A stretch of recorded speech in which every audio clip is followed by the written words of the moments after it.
और संविधान और सरदार वल्लभ भाई पटेल का भूमिका बताइए।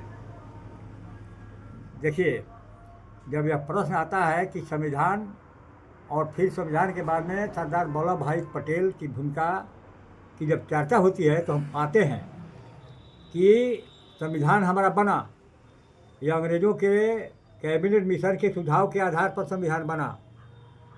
इसको बनाने में 2 बरस 11 महीना 18 दिन लगा था। संविधान में बहुत सारे नियम रखे गए, बहुत सारे प्रावधान रखे गए, लेकिन उसमें बहुत सारी त्रुटियाँ जिनसे मैं बात नहीं करना चाहता, क्योंकि किसी भी देश की अर्थव्यवस्था ही उसका रीढ़ होती है। और पूरे दुनिया में 2 प्रकार की अर्थव्यवस्था है। एक है पूंजीवादी अर्थव्यवस्था, दूसरा है समाजवादी अर्थव्यवस्था।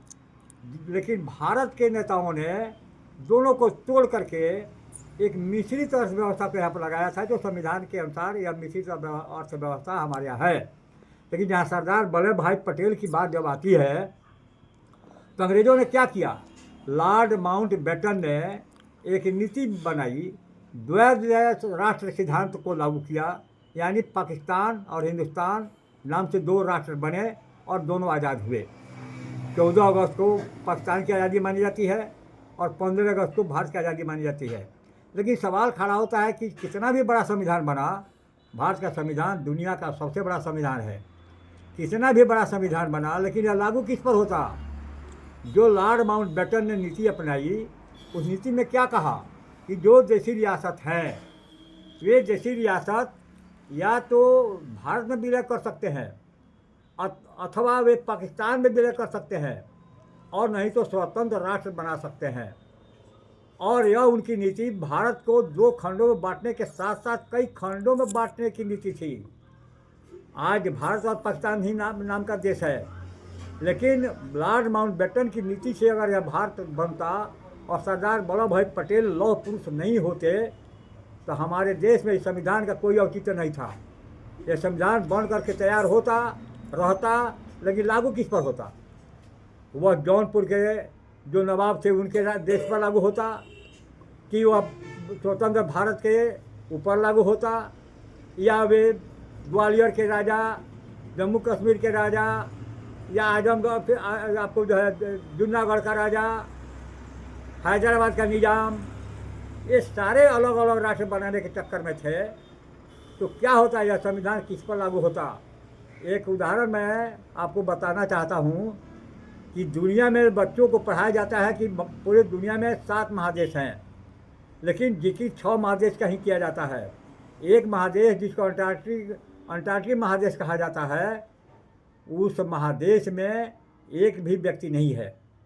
वहाँ जीव है, पेंगुइन चिड़िया है, लेकिन आदमी वहाँ नहीं है, क्योंकि वहाँ केवल बर्फ़ ही बर्फ़ है, इसलिए वहाँ पर आदमी का रहना संभव नहीं है। अब बताइए आप कि उस महादेश में अगर कई देश को बना दिया जाए, मान लिया जाए, तो जब आदमी है ही नहीं तो किस पर लागू होता?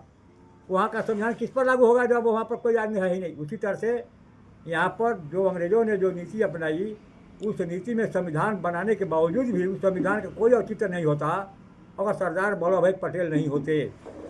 उन्होंने 565 रियासतों में 562 रियासतों को तो धमका कर, राय से पुल्हा कर भारत में विलय करवा लिया, लेकिन हैदराबाद का निज़ाम वह भारत में विलय के लिए तैयार नहीं था, वह पाकिस्तान के साथ रहना चाहता था।